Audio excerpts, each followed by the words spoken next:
welcome back. And we're moving into our first conversation for today as we focus on Cancer Awareness Month with the Belize Cancer Society. We're joined by the president of the Belize Cancer Society, Laura Longworth. Good morning. Good morning. Good morning. Good morning. It's always a pleasure to join you on your show. Yes. Thanks for having me. And we're getting our conversation started very early in the month, of course, to be able to ensure that everybody is aware of why we're celebrating Cancer Awareness Month and, of course, the activities that are lined up. Now, the Belize Cancer Society has been working for quite some time in aiding people, in educating people, and also one important element is really trying to get a true picture as to what the situation of cancer is in Belize. That's right. So let's use that as our launching point. Right. Yeah? Okay, so then among everything else that we do, we certainly continue to lobby and advocate for a strong system of capturing data. The government of Belize has an health information system, and the plan is to tweak that system to accommodate the registry. For us at the Cancer Society, who has been shouting, that's a little bit, it's too long for us.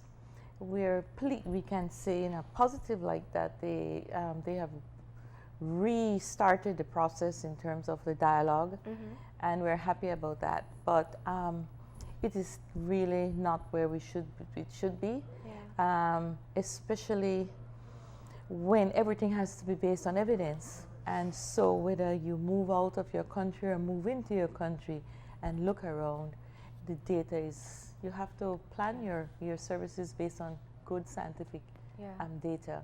And so while the system is capturing some, it's not capturing all.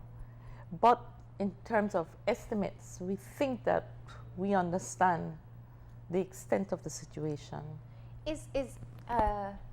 Are the medical institutions required to report suspicious cases or cases that they suspect may be cancer or cancer diagnosis? No, it's not a legal requirement, and you know, our health law, I think, needs to be reformed to add those things. You'd be surprised, some physicians and some health systems, private systems, are reluctant to do that because of issues of confidentiality. And you can't blame them. Generally in Belize, where we don't, confidentiality is an issue. And I straddle two organizations. I do the Belize Cancer Society and I do the National AIDS Commission. And I fully understand the issue of confidentiality and the lack of trust in sharing information. But nevertheless, the country needs the information, and I think that the dialogue has begun with private sector to see, but private sector tell you clearly, we are not sharing our information because our patients and our clients think that we should protect their information. But I think the decision is really not theirs. I think the decision belongs to us, the community.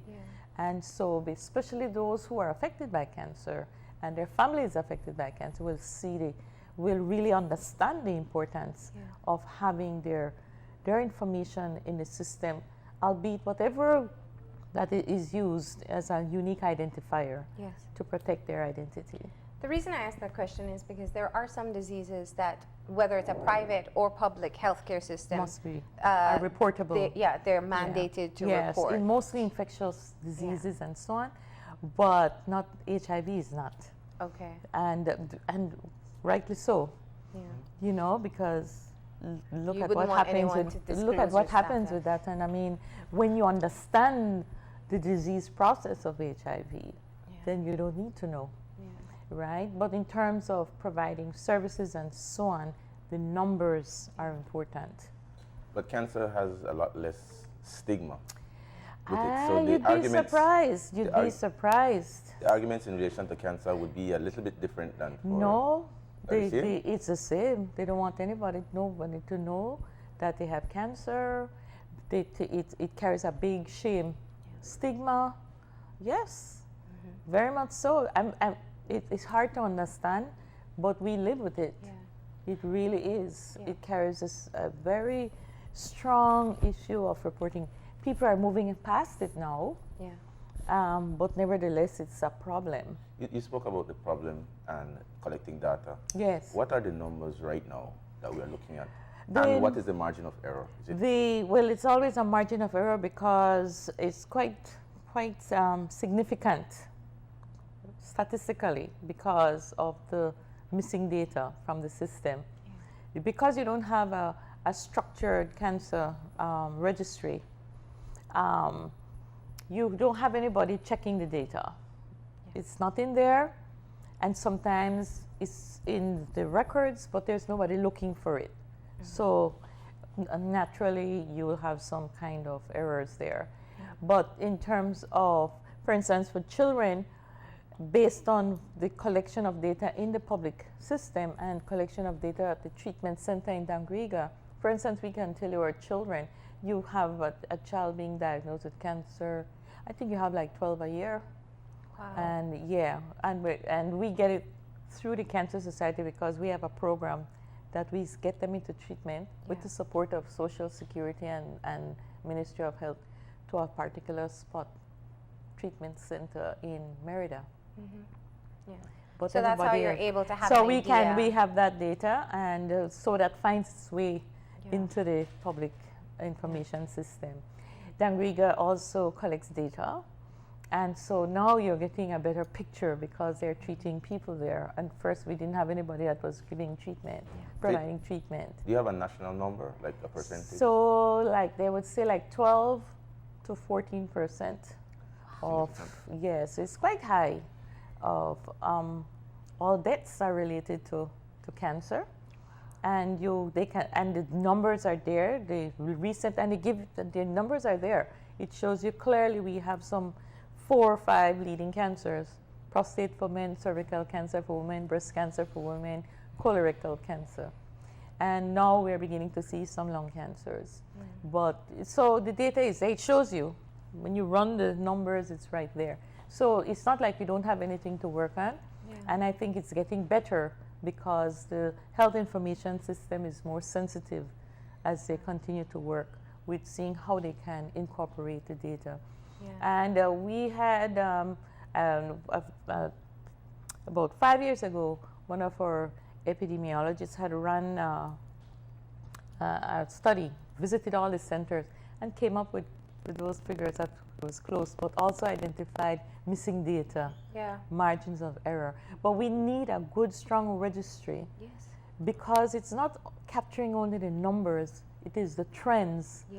It's age groups, it's geographical location, it's, because sometimes in some areas, who knows, maybe you have a high pesticide use area, you'd find certain kinds of cancer. No, that you need to speak the language.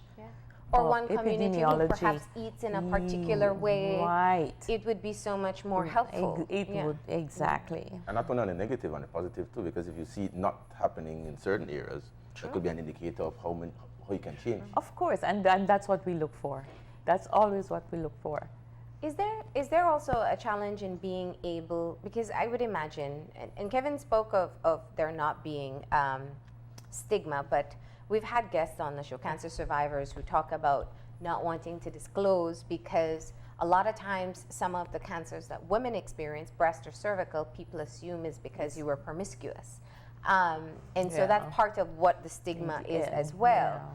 But is a part of the challenge that people have in disclosing that they've been diagnosed with cancer, that they are getting this diagnosis outside of Belize? Is that part of the reason why we can't contain the information here?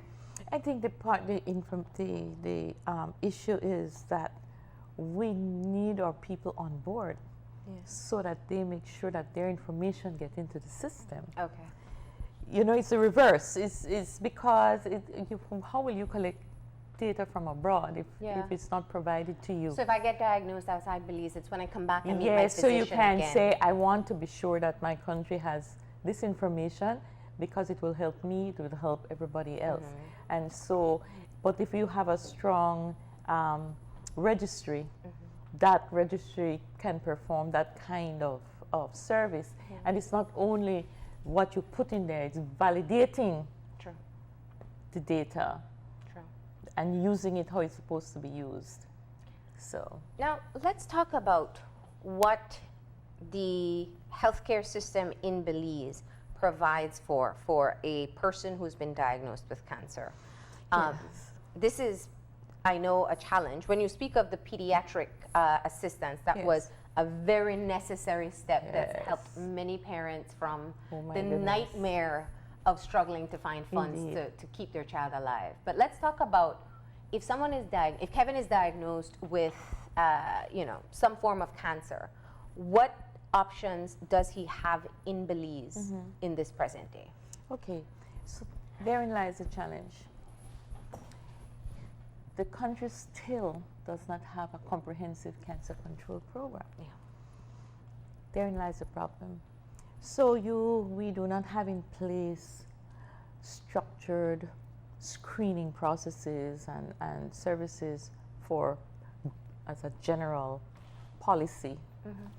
We use screening and guidance and protocols from abroad, except now for cervical cancer. We've done that one. So then, it is almost haphazard. Yeah. If somebody is diagnosed with cancer, you are really dependent on that physician to guide you through that process. Yeah. Because we don't have structured programs, that particular person would need to rely on somebody to guide him through the system. The problem is quite often the physicians don't know where to send them Wow. because it's not structured, it's not there. And you're going But- from suspicion to Yeah, diagnosis to confirmation. See, now that physician may be able to say, look, we're going to check this. So oftentimes it's a misdiagnosis that comes up later. But let's say you go in, the doctor says, you have a problem. And doctors are very good. We have some excellent physicians. And they send you all the way through and they say, sir, you have cancer. What is the next step? Therein lies the nightmare.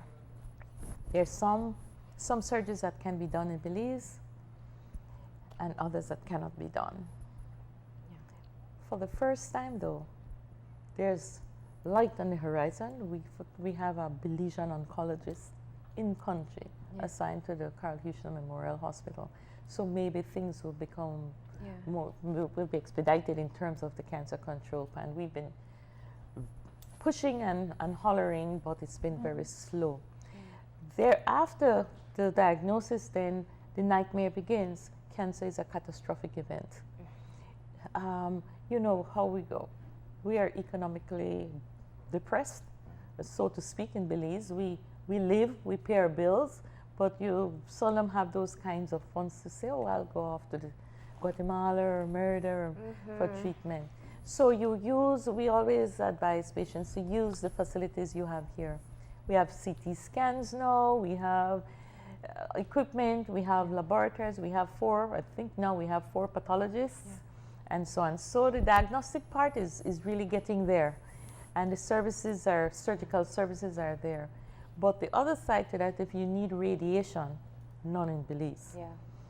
And if you're going to have radiation, you need to spend 6 weeks abroad. Can you imagine? 6 weeks abroad. With assistance, oftentimes, like with somebody with you. With somebody there with you. And if you need chemotherapy, thank goodness the Dangria Cancer Center has been doing an excellent job. I don't think they get enough credit for it because quite often there's a lot of suspicion, especially coming from the medical professionals. And often they do not refer patients to that center for chemotherapy, which is regrettable, because when they opened their doors, they thought that they would be seeing maybe 50, 60 people per year. Now, you should see their registry. They have their own registry of patients that they see, and that has been a tremendous help in terms of telling you the stages that people are presenting with. And oftentimes they're in late stages, and so they join us in pushing that health promotion issue. Get tested, check yourself, be healthy. Yeah, and I think that's a great point to talk about the Belize Cancer Center, the Dangrega Cancer Center. Yes. I'm sorry. Dr. Grant and Nurse Pascasio, when they first started, did most of the treatment for free. And in fact, I'm not sure how much funds they get from government or who is trying to help allow for more treatment to come into the country for people to access. Right. But how is it going in terms of getting people to even pay for their treatment? Because chemotherapy can be expensive anywhere. Yes.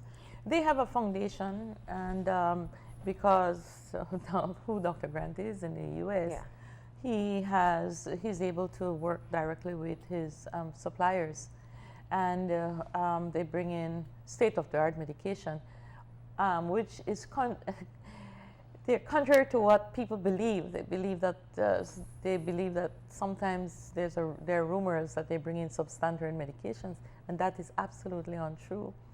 People, each one of us respond to treatment in a different way. And so that needs to be understood. So that's what they do. And they have been a model of practice that is interesting, because when you look at cancer control programs for World Health Organization documents, protocols, we speak about access. Access to oncology care means affordability. Access don't mean that you have it and then I can't use it. And so they have provided that facility.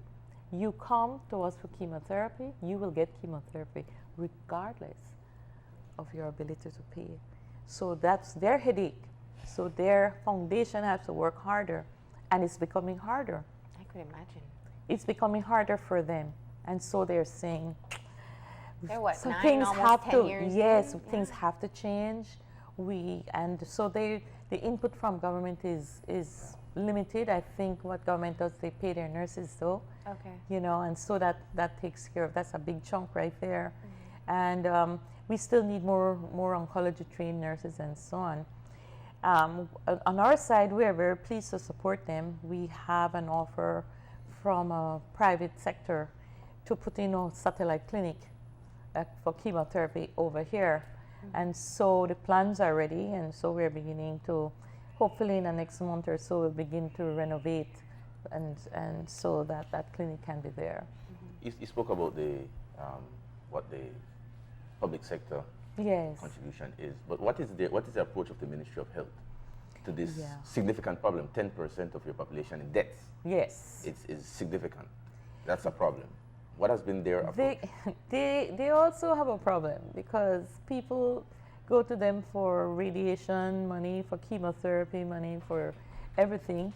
What they have responded to is in terms of looking at putting oncology medication on their formulary, their drug formulary, which is a blessing, because now they have access, as a government, they have access to the revolving fund through World Health. Yeah. To be able to procure those kinds of medication at a hugely reduced cost. So we're looking forward to the results of that. Their response has been they help where they can help. Recently, what they do, they subsidize radiation. There's a huge bill, and we just couldn't pay. The patients couldn't pay, and the center in Guatemala needed to be paid. And so they understand. And they work with the Dangrega Center, and they work with us as well.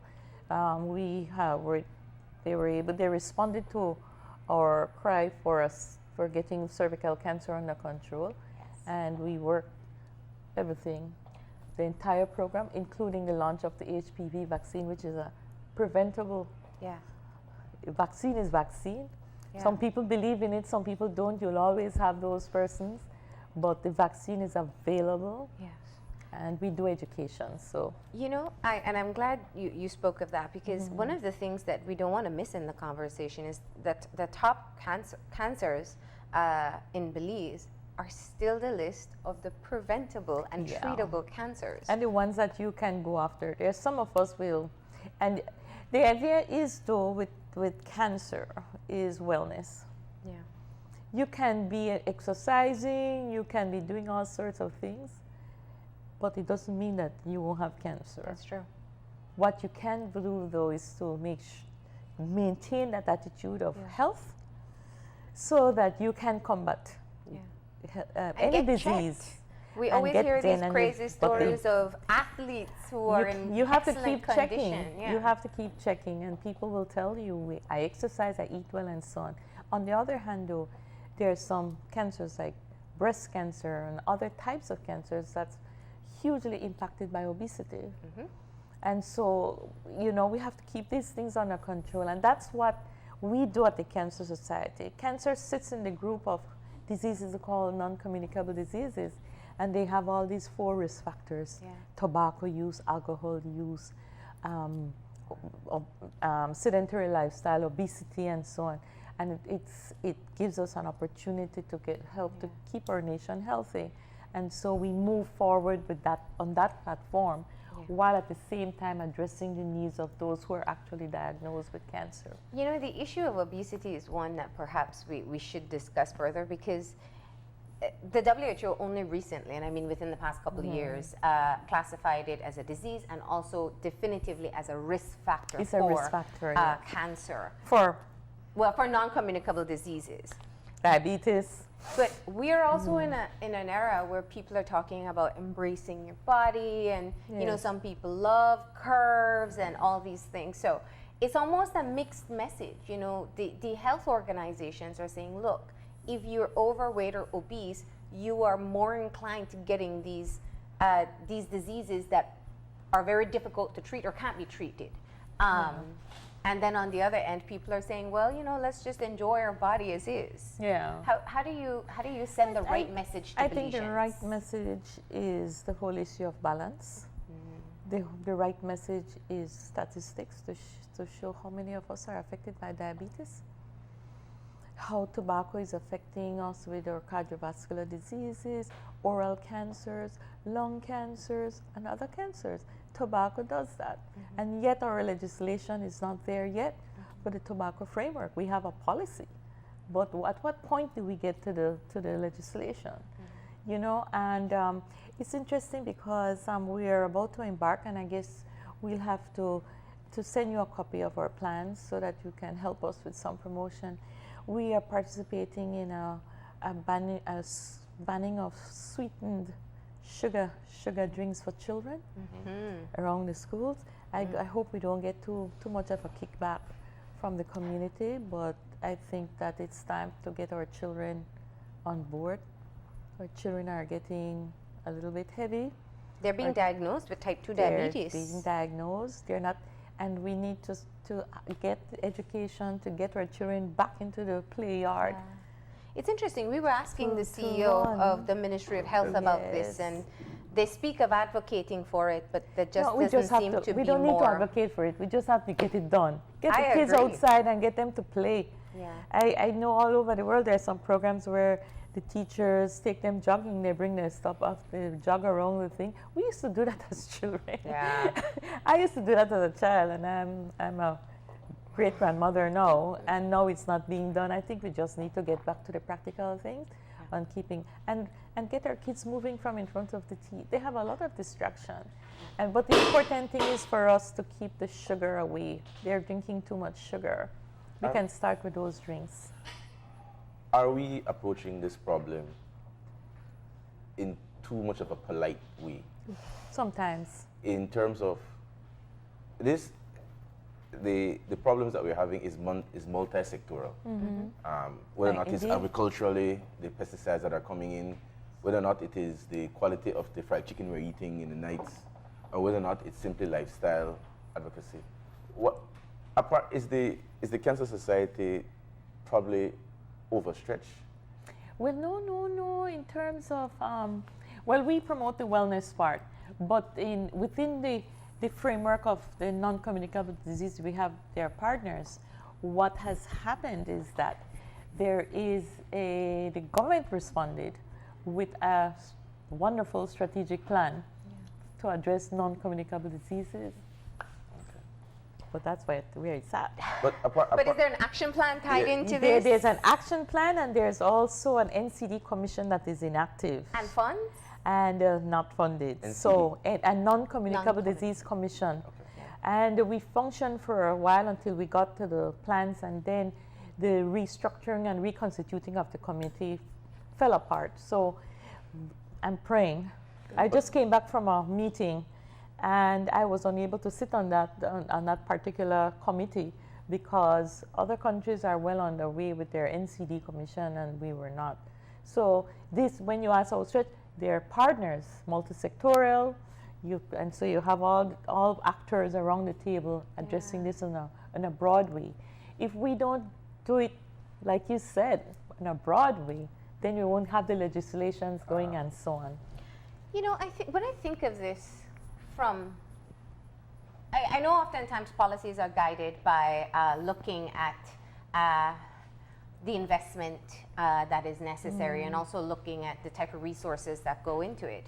But if we look at the challenges that a person with diabetes faces, the Diabetes Association works very hard to get strips and all the other things that are necessary to help alleviate the costs for persons living with diabetes. When it moves to dialysis, that's a whole other nightmare that people really struggle. And the Ministry of Health is currently subsidizing quite a number of people on the program. Right. Cardiovascular disease sneaks up on you in the middle of nowhere and sometimes robs you of your life or of your full capacity. Then you are no longer a productive citizen. And we can say the same about hypertension, cancer, for example. Cancer. If it's a mother, she's away from her children. It's catastrophic. There's a father who has to be with her. There's a financial burden. I'm saying all of these things to say that it's very clear that if we don't take a rigid approach in trying to put in efforts that will help us address this problem, we will only have more money to spend. It's the prevention is cheaper than a cure. Yeah, but for prevention, you have to invest. Yeah. It requires money, but it's cheaper than the cure. Yes, but you have to invest, but you have to understand and have that understanding and that vision. Yeah. You know, and I mean, it's quite complicated. I know. It's very complicated, but all we can do is keep plodding along and pushing. But I wish that we would see the time when we transform how we do business in terms of within the health sector, really transform the health sector so that nothing drops. You know, you fill those gaps continuously. You start with your prevention, you have to have your curative, you have to have your palliative, you know, this kind of thing, but along the continuum of care. Yeah. And sometimes in some areas we don't do very well, and our biggest problem is that we move. When I was a little girl, we were in the public health model. Then for along the way, we shifted to a medical model where you only think about hospitals. Yeah. And now we're having the problem. We need to have a... Marlene was speaking about the policy issue, and that is a sticking point for me because... Pardon me? Policy. Marlene was speaking about the policy issue. Yes, of course. That really, where we are not at our best is in terms of policy. And you were speaking about investment. The cheapest thing is to pass a law. Yeah. But it just seems that we have not been able to put in a law. What do you need? The paper on it is whatever. Yeah, we just need to get things. We need to It get needs to be things a done. priority. We need to get things done without waiting 5 years to do it. But the problem, to my mind, is that we're not looking at the macro picture. Yes. Shortly, we're looking to roll out NHI, and so if To the rest of the country. to the rest of the country, and it surely must be a factor to be playing on the policymaker's mind to know how much resources I need to allot and where do I allot those resources. So a simple thing like a registry, passing the law, allows you to expand the quality of healthcare you do to the country. Why is it that they don't want to pass And a law? I love that you brought up NHI because that's one of my favorite programs because they have an amazing program. Yeah. That's a part of government's investment. And even in preventative. to address non-communicable diseases. Yeah. They have a full approach there, but it's not available to the rest of the country. You know what I mean? So it's like, we need to do it. You need to finish it.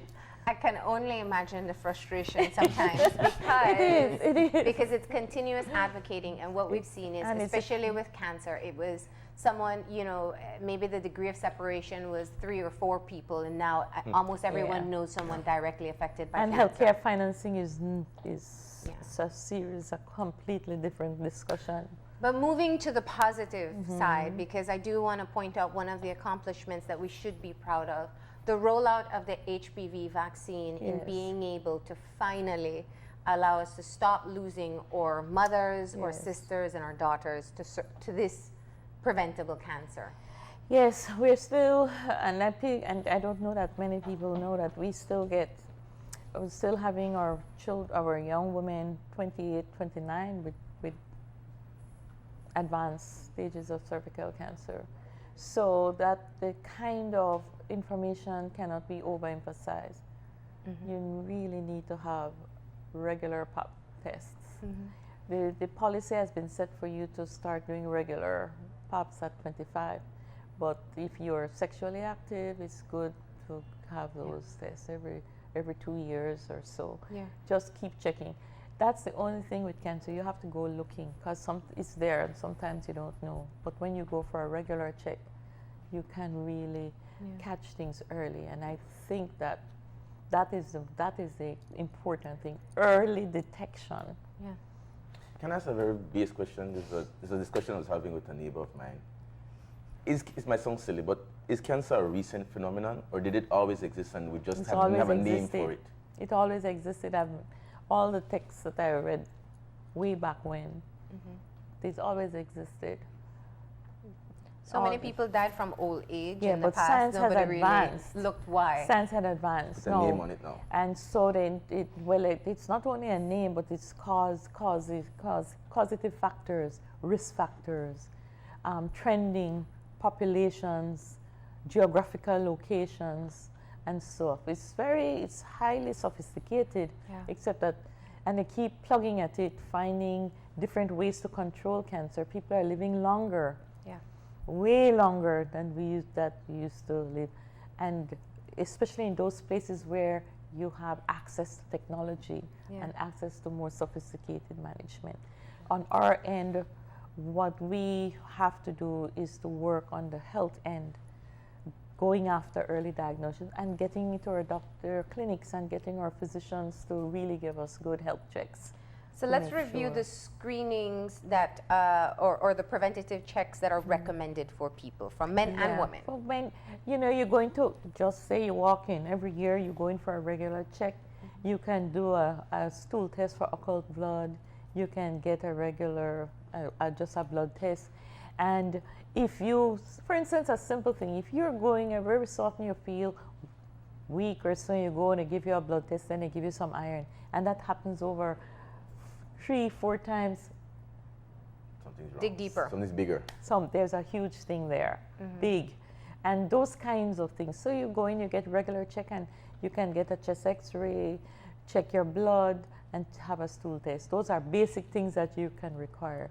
But if you're continuing to have stomach pains and you say, oh, I ate something, but you have it so regularly, it's time to go check with your doctor. If you have changes in your bowel, and you will have to know your system. You have your breast. If there are changes in your breast, it may be nothing.